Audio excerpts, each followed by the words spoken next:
D'ordinaire, quand on observe une compétition sportive, la logique est d'une simplicité assez rassurante, en fait. Une balle franchit une ligne, un chronomètre s'arrête, et bah, l'athlète le plus rapide décroche l'or. Ouais, c'est la physique de base, quoi, c'est binaire. C'est ça.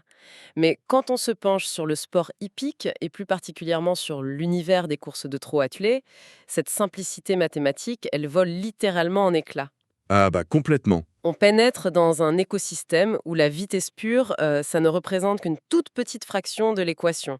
La psychologie de l'animal, la densité de l'air, la ferrure réglée au millimètre, l'inclinaison de la piste, ou plutôt l'inclinaison de la piste, pardon, et même la gestion de l'acide lactique, tout ça s'entremêle pour créer un puzzle d'une complexité absolue. C'est exactement le mot. C'est un échiquier mouvant. Et les pièces de cet échiquier, elles pèsent une demi-tonne. Elles ont un instinct de fuite naturel et elles doivent maintenir une allure totalement artificielle, le trot, à plus de 50 km par heure. Ce qui est quand même contre nature pour un cheval, poussé à l'extrême. Voilà.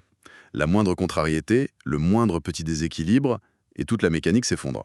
Et en fait, c'est ce chaos maîtrisé qui rend l'analyse aussi passionnante. Bonjour à tous les passionnés qui nous rejoignent. Je suis ravie d'être au micro aujourd'hui avec toi. Salut à tous, je suis prêt pour ce beau programme. Super. Alors, en tant que reporter sportif de la chaîne Turf Labo, notre mission pour ce décryptage exclusif est claire. On va passer au scalpel la quatrième course de ce samedi 11 avril 2026, c'est-à-dire le très prestigieux prix Henri Levesque. Un sacré morceau. Oh oui, mais avant de plonger dans le vif du sujet, une petite précision fondamentale s'impose pour notre audience. Les grilles de lecture et les prédictions qu'on va partager aujourd'hui, c'est le fruit exclusif du travail d'analyse de l'équipe Turf Labo. Tout à fait. Il est vraiment impératif que chaque personne qui écoute ce programme fonde ses décisions finales sur sa propre intuition, ses connaissances et bien sûr son suivi régulier des courses.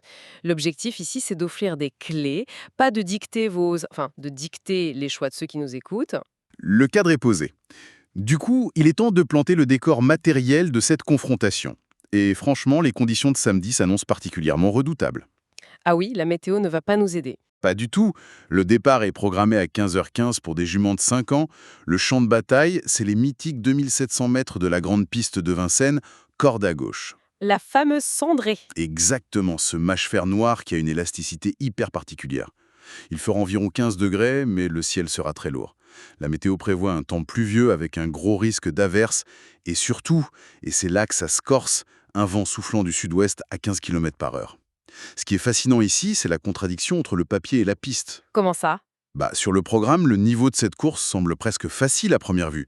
Mais en réalité, quand tu combines 2700 mètres, un mâche-fer rendu glissant par la pluie et ce vent de face en plein dans la terrible montée de Vincennes, c'est un filtre de sélection naturelle impitoyable. Ça ne pardonne pas. C'est ça, seuls les juments avec une capacité respiratoire hors norme vont survivre à ce broyeur. Bon, décortiquons tout ça. Si la météo et la topographie se liguent pour faire le tri, il faut logiquement commencer par les super prédatrices, celles qu'on a appelées les reines de la cendrée, qui constituent les bases incontournables de Turf Labo. Les fameux numéros 15, 14 et 9. Exactement. Ce sont vraiment les fondations du pronostic. Elles ont l'arsenal biomécanique pour avaler ces 2700 mètres. Analysons d'abord le numéro 15, Liza Jocelyn.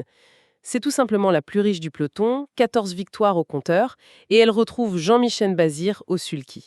Et détail important, elle vient de faire un break. Et ce break, c'est vraiment la clé de voûte de sa préparation. Ah bon? C'est pas juste des vacances? Non, pas du tout. À 5 ans, une jument de ce calibre, qui vient de traverser tout le meeting d'hiver, elle accumule une fatigue qui n'est pas seulement musculaire, c'est une fatigue centrale et nerveuse. Le stress, l'adrénaline, le froid, tout ça épuise le système nerveux. Oui, j'imagine. L'arrêter temporairement, ça fait chuter le taux de cortisol et ça permet de reconstituer les réserves de glycogène dans les muscles profonds. Et d'ailleurs, les statistiques historiques valident complètement ce choix. C'est-à-dire? Dans cette épreuve précise, la jument qui s'élance comme deuxième favorite de la presse, ce qui est le cas de Liza Jocelyn aujourd'hui, affiche un taux de réussite de 100% sur le podium. 100%. Rien que ça. Avec le sens du rythme de Bazir dans la montée, c'est une base en béton armé. Mais elle aura fort à faire face à sa grande rivale, le 14 Liberté de Choiseul. C'est un peu le classico du sport, comme une finale de Ligue des Champions entre ces deux-là. Le 14 a 10 victoires, c'est un objectif visé par son entraîneur.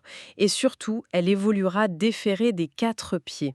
Au passage, elle détient le record absolu du parcours. En 1 minute 12 et 0 dixième. C'est monstrueux. Le déferrage total sur une piste en cendrée humide, c'est un avantage mécanique colossal. Il faut savoir qu'un fer classique pèse entre 150 et 250 grammes. Multiplié par 4, ça fait vite 1 kilo. Sur des milliers de foulées, c'est un poids mort énorme. Enlever les fers, ça modifie l'angle d'attaque du sabot. La jument gagne en amplitude, sa foulée s'allonge. Et surtout, sur un mâche-fer mouillé, le sabot nu retrouve sa vraie fonction d'amortisseur naturel et de pompe sanguine. Elle va voler. Alors, voici ma question. Si le 15 et le 14 s'épuisent dans une bataille d'ego en tête, la truffe au vent, est-ce que le numéro 9, la Luna des Forges, n'est pas la prédatrice parfaite pour amasser la mise dans la dernière ligne droite? Elle reste sur 3 victoires consécutives avec beaucoup de marge. C'est l'archétype même de la jument d'aspiration, oui. La Luna possède une accélération foudroyante sur les 300 derniers mètres. Mais à une condition. Il faut qu'on lui ait masqué l'effort avant. Pour l'aérodynamisme. Exactement. Courir caché derrière 1 ou 2 chevaux, ça économise jusqu'à 20% d'énergie métabolique. Si les favorites déchirent le vent, en tête, sous la pluie, la Luna des Forges, qui est aussi déférée des 4 pieds, et elle a 91% de réussite comme ça, elle n'aura plus qu'à déboîter à la fin, elle a l'explosivité pour rafler la mise. Bon, c'est limpide pour nos bases. Mais la réalité des paris, c'est que l'évidence rapportera un gros. Il faut chercher sur le fil du rasoir. Surtout que cette course offre souvent des arrivées avec moins de 0,3 secondes d'écart. C'est clair, ça se joue à rien. Pour trouver de la valeur ajoutée, regardons notre tuyau, le numéro 5, et notre coup de poker, le 11. On commence par le tuyau Turf-Labo, la Rose du Gers, le numéro 5. Un moteur exceptionnel. Mathieu Abrivard vient de faire 2e avec elle à Caen. Et historiquement, le numéro 5 est ultra régulier ici, avec 9 présences dans le top 5 récemment. Oui, c'est une sacrée stat. Mais attendez, si le numéro 5 a un moteur aussi phénoménal et un numéro en or, pourquoi ce n'est qu'un tuyau et pas une base? On parle de 6 disqualifications en 18 courses. Sa susceptibilité fait-elle d'elle une bombe à retardement pour les parieurs? L'analogie de la bombe est pas mal, mais incomplète, je dirais. C'est plutôt comme une voiture de sport surpuissante, mais avec une boîte de vitesse défectueuse. Ah, je vois l'idée. Sur le plan cardiovasculaire, c'est un V8. Elle regarde les meilleurs droits dans les yeux. Mais le problème, c'est la transmission psychomotrice. Quand elle est enfermée dans le peloton, la pression l'angoisse. L'instinct de fuite s'active. Son cerveau lui dit d'accélérer d'un coup, elle perd la cadence et boum, elle explose au galop. C'est du haut risque, du coup. Mais si son driver arrive à l'isoler de la pression, à passer les vitesses en douceur, elle sera sur le podium. Ce qui nous amène au coup de poker, le 11, la Star Rock. Elle n'a eu aucune chance récemment, mais son entraîneur B. Le Belair la sent transformée. Il dit qu'elle a franchi un palier le matin à l'entraînement. Alors, franchir un palier à l'entraînement, physiologiquement, ça veut dire une meilleure gestion de l'acide lactique. D'accord, elle récupère plus vite. Exactement. Son rythme cardiaque redescend en flèche après un sprint. Le coffre, elle l'a. Ce qui lui manque en course, c'est juste un bon parcours sans trafic. Si elle n'a pas à freiner et relancer ses 500 kg en permanence, son nouveau moteur métabolique va surprendre à très belle cote. On bascule maintenant sur la tactique et la régularité. Les outsiders, les numéros 10, 13 et 8, ils font peut-être pas les gros titres, mais c'est du solide. Alors, qu'est-ce que tout cela signifie? Prenons le 10, Luminosity.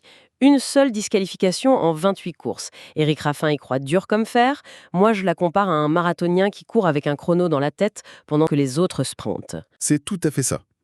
La clé sur cette distance, c'est la filière aérobie. Luminosity, elle n'a pas une étincelle foudroyante, mais elle peut rester sous son seuil anaérobie super longtemps. Raffin le sait, il va la cacher, la garder dans sa zone de confort, et elle viendra ramasser celles qui auront les muscles inondés d'acide lactique à la fin. Très malin. Ensuite, on a le 13, Lunella Léman. Un super hiver avec un groupe 3 et elle revient d'un séjour bénéfique à la mer. Parfaite à l'entraînement. Oui, la thalassothérapie équine, c'est une vraie arme. Marcher dans l'eau de mer, ça crée une pression hydrostatique sur les membres. C'est ça qui draine, on voit. Voilà, ça agit comme des bas de contention géants. Ça favorise un drainage lymphatique naturel, ça efface les micro-lésions de l'hiver. L'eau froide réduit l'inflammation, l'air marin oxygène. Elle arrive fraîche et regonflée à bloc. Mais là, j'ai une question. Sur le 8, lauréate Dry. Les stats disent que le numéro 8 est le plus performant historiquement avec près de 13% dans le top 5. Et le duo Alexandre Abrivard au sulky et Laurent Claude à l'entraînement, c'est une machine à podium sur cette course.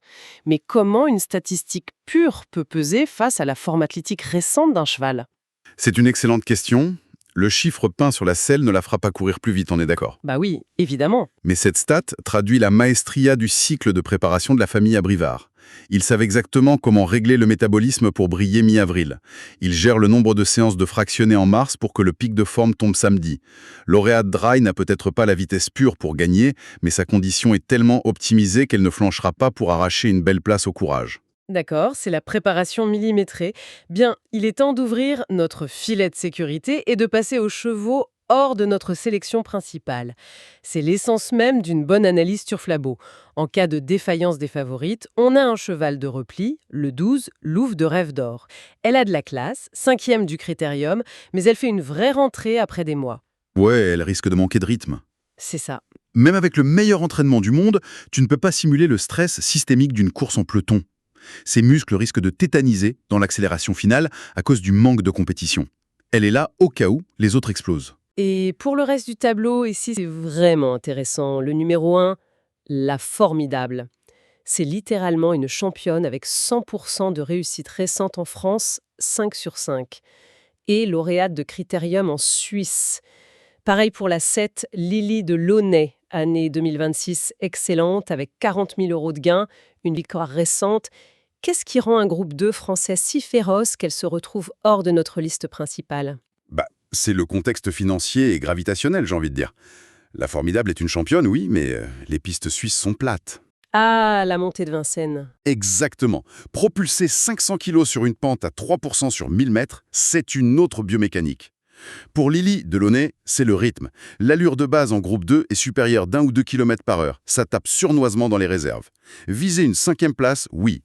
Mais la différence de gain astronomique avec le numéro 15 raconte une différence de galaxie en termes de classe pure. On note quand même quelques tentatives de la dernière chance. La 3, Little Star fleurit très discrète depuis 2025, mais présentée déférée des 4 pieds pour la toute première fois. Le coup de folie qui peut surprendre. C'est le qui tout double absolu. Retirer les fers pour la première fois change totalement la proprioception du cheval. Le contact direct avec la piste peut la transcender ou la perturber.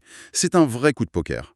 Et la 4, Louisa Datou, bonne forme à Laval, PADP cette fois avec M. Mottier.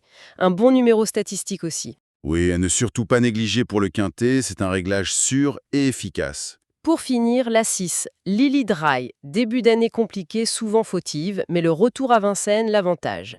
Et la 2, Lettre d'amour, de retour après 3 mois de pause, présentée PADP.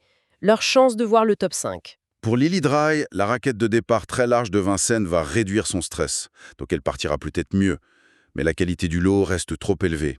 Pareil pour Lettre d'amour, c'est trop dur à ce niveau sans un volume respiratoire au top. Il faudrait une vraie hécatombe de vent pour qu'elle s'immisce dans les 5. Bon, ça résume bien ce scénario épique. Une piste de 2700 mètres sous la menace de la pluie, où des favorites de très grande classe, le 15, le 14 et le 9, vont croiser le fer avec des outsiders tactiques très réguliers, le 10, le 13 et le 8. Sans oublier notre tuyau survitaminé, le 5. Et si l'on relie ça à la situation dans son ensemble, je trouve qu'il y a une vraie réflexion à avoir. Depuis le passage de cette épreuve de 2175 à 2700 mètres en 2022, les chronos se sont nivelés, les arrivées sont hyper groupées. C'est vrai, ça change tout. Est-ce que cet allongement n'a pas fini par tuer la vitesse pure, le génie animal, au profit exclusif des mains des drivers, de la tactique humaine? C'est une vraie question que je laisse à l'intuition de ceux qui nous écoutent pour samedi. Une excellente réflexion pour clore cette émission. C'était un plaisir de décortiquer tout ça avec toi. On invite notre audience à regarder les autres vidéos de la chaîne Turflabo pour dénicher d'autres infos de dernière minute et des pronostics sur cette course. N'hésitez pas à vous abonner à la chaîne, à cliquer sur le bouton j'aime et à inviter vos amis à rejoindre la communauté. Merci de nous avoir suivis, faites confiance à votre propre analyse et à très bientôt sur les pistes.